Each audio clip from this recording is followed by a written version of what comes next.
भरम तो तब टूटा जब डकैतों ने एक मास्टर प्लान बनाया और पूरे 27 घंटों तक सिक्योरिटी को चकमा देकर इस वॉल्ट में छुपे रहे। जेम टीवी की वीडियोस में एक बार फिर से खुशामदीद। नाजरीन, ये मास्टर प्लान था क्या और ये हिस्ट्री की सबसे बड़ी बैंक रॉबरी क्यों मानी जाती है, इस पर बात करने से पहले हम सीधा चलते हैं 19 जुलाई 1976 वाले दिन पर। मंडे के दिन का सूरज निकल चुका था और फ्रांस के शहर निस में सोसाइटी जनरल नामी बैंक में स्टाफ मेंबर्स पहुंचना शुरू हो चुके थे। ये बैंक आज के दिन तक दुनिया का सबसे सिक्योर्ड और सबसे मजबूत वॉल्ट रखने वाला बैंक माना जाता था। हुआ कुछ यूं था कि रूटीन के मुताबिक बैंक स्टाफ वॉल्ट को खोल ले गए। ये एक बहुत ही हैवी दरवाजा था जिसमें इंतहाई कॉम्प्लिकेटेड लॉक लगा हुआ था। उन्होंने लॉक कॉम्बिनेशन लगाया लेकिन दरवाजा नहीं खुला। अब यहाँ ये जानना जरूरी है कि ये दरवाजा पहले भी कई बार मसला कर चुका था, क्योंकि इसका वजन करीब 20 टन था। इसी वजह से अक्सर औकात ये फंस जाया करता था। बैंक स्टाफ को लगा कि हमेशा की तरह आज भी ये फंस गया है, तो उन्होंने वॉल्ट बनाने वाली कंपनी से कांटेक्ट किया। आधे ही घंटे के बाद कंपनी के एक्सपर्ट्स बैंक में आ गए और दरवाजे को खोलने की कोशिश करने लगे। लेकिन हैरत की बात यह थी कि इस बार कंपनी के एक्सपर्ट से भी दरवाजा नहीं खुल रहा था। उन्होंने कई मर्तबा अटेम्प्ट्स किए लेकिन ये दरवाजा किसी सूरत खुलने को तैयार नहीं था। बात अब सीरियस होती जा रही थी क्योंकि कस्टमर्स की लाइन लगी थी और ये अब बैंक की इज्जत का सवाल था। आखिरकार 3 घंटों के बाद उन्होंने फैसला किया कि वॉल्ट की दीवार में ड्रिल करके सुराख करके देखा जाए कि आखिर दरवाजे में ऐसी क्या चीज फंसी है।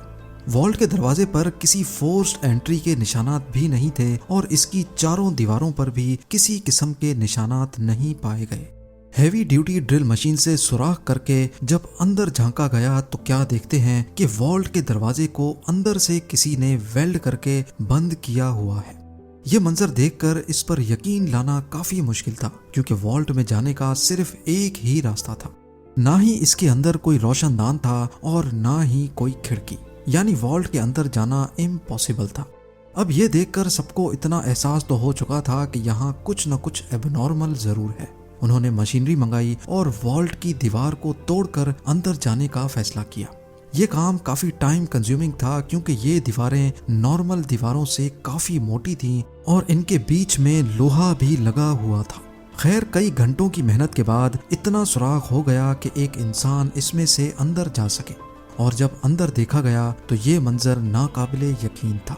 बैंक वॉल्ट लुट चुका था, कुछ लॉकर्स टूटे तो कुछ खुले पड़े थे, और सबसे इंटरेस्टिंग बात, वॉल्ट की दीवार पर स्प्रे पेंट से ये फेमस अल्फाज लिखे हुए थे जिसकी इंग्लिश ट्रांसलेशन है without arms, without hate and without violence. अभी बैंक स्टाफ होश में आता कि उन्होंने वॉल्ट की जमीन में एक टनल बना देखा।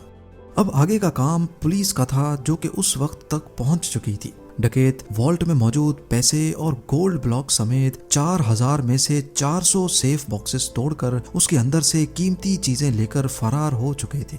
जो टनल उन्होंने खोदा था वो शहर के सबसे बड़े अंडरग्राउंड सीवरेज लाइन में निकल रहा था।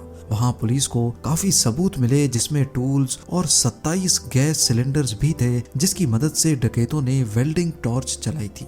ना सिर्फ इतना बल्कि सीवरेज लाइन में ताज़ा हवा के लिए वेंटिलेशन इक्विपमेंट और करीब 1 किलोमीटर लंबी इलेक्ट्रिकल केबल भी पाई गई। ये लूट $20 मिलियन से भी ज्यादा की थी, जिसकी आज कुल मालियत $110 मिलियन या फिर 900 करोड़ रुपयों के बराबर बनती है। ये ना सिर्फ सेंचुरी की सबसे बड़ी बैंक हाइस्ट थी बल्कि इस पुलिस इन्वेस्टिगेशन को भी फ्रांस की सबसे बड़ी इन्वेस्टिगेशन का दर्जा हासिल है। खैर, ये बात अब पूरी दुनिया में फैल चुकी थी। बैंक की रेपुटेशन को तो अच्छा खासा नुकसान हुआ ही था, लेकिन ये फ्रेंच पुलिस के लिए भी बहुत अफसोस का मकाम था।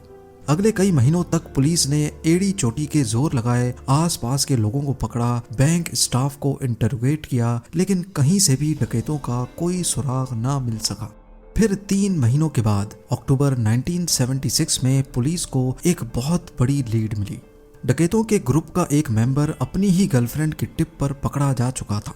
पहले तो वो मान नहीं रहा था, लेकिन जब पुलिस ने उसकी तबीयत साफ की तो वो फट पड़ा और पूरी गैंग का नाम ले डाला। पुलिस के लिए हैरानगी की बात यह थी कि ये गैंग छोटी मोटी चिंदी चोरियों के लिए फेमस हुआ करता था। इतनी बड़ी बैंक हाइस्ट इन्होंने ही की थी, ये बात कुछ हजम नहीं हो रही थी। इस प्लान का मास्टरमाइंड असल में कोई और ही था। इंटेरोगेशन के दौरान गैंग मेंबर्स ने पुलिस को एक शख्स का नाम दिया जो कि उनके मुताबिक चोरी का मास्टरमाइंड था। ये एल्बर्ट स्पाज़्ज़ियारी नामी शख्स असल में एक फोटोग्राफर था। जब पुलिस ने इसको अरेस्ट किया तो ये कहीं से भी क्रिमिनल नहीं लग रहा था। सिंपल ड्रेसिंग, सिंपल लाइफस्टाइल और शहर के आउटस्कर्ट्स में एक नॉर्मल से घर में रहता था। इसके आस पड़ोस से पता किया गया तो सबने यही कहा कि एल्बर्ट सीधा साधा फोटोग्राफर है जो हमेशा अपने काम से काम रखता है। लेकिन एल्बर्ट स्पाज़्ज़ियारी के बारे में पुलिस जो कुछ सोच रही थी वो उससे बिल्कुल अलग था। उसने फौरन पुलिस के सामने कॉन्फेस किया कि बैंक हाइस्ट का मास्टरमाइंड वही है। पुलिस के लिए ये केस अब तकरीबन क्लोज हो चुका था, लेकिन ये तो सिर्फ एक शुरुआत थी। एल्बर्ट के मुताबिक उसने पहले इसी बैंक में लॉकर लिया था और बहाने से वो वॉल्ट में जाकर सारी चीजों की फोटोज कैप्चर करता था। उसने पहले अपने ही लॉकर में एक अलार्म क्लॉक रखा जिसका अलार्म रात के वक्त का सेट किया। जब अलार्म बजने से भी कोई अलर्ट नहीं हुआ और ना ही कोई सिक्योरिटी अलार्म बजा तो उसको कंफर्म हो गया कि वॉल्ट में कोई सिक्योरिटी सिस्टम नहीं लगा। फिर वो इंजीनियर के भेस में सिटी गवर्नमेंट के ऑफिस गया और शहर का नक्शा निकलवाया। इस मैप पे सीवरेज लाइन कहाँ और बैंक से कितना दूर है इसका अंदाजा लगाया। फिर उसने कैलकुलेशन की तो करीबी सीवरेज लाइन से 26 फुट का टनल खोदने पर वो सीधा बैंक वॉल्ट में निकल सकता है। अब इस काम के लिए बहुत मेहनत की जरूरत थी, लिहाजा एल्बर्ट ने शहर के एक गैंगस्टर से कांटेक्ट किया और उसको सारा प्लान बताया। उस गैंगस्टर ने अपने आदमियों को इस काम पे लगा दिया। टनल को खोदने में करीब 2 महीने लग गए क्योंकि ये काम बगैर मशीनरी के किया जा रहा था और इस काम को सिर्फ रात के वक्त करना बहुत जरूरी था जब बैंक में कोई भी नहीं होता। इस दौरान एल्बर्ट अपनी पूरी कोशिश कर रहा था कि सीवरेज लाइन के ऊपर रोड तक भी किसी को आवाज ना जाए। फिर 18 जुलाई सैटरडे और संडे वाली रात को वो वॉल्ट में फाइनली दाखिल हो गए। अगले 27 घंटों तक उन्होंने बड़े सुकून से लूट मार की, जिसके दौरान उन्होंने वहां लंच भी किया और डिनर भी, और जाते जाते ये फेमस अल्फाज लिख कर चले गए।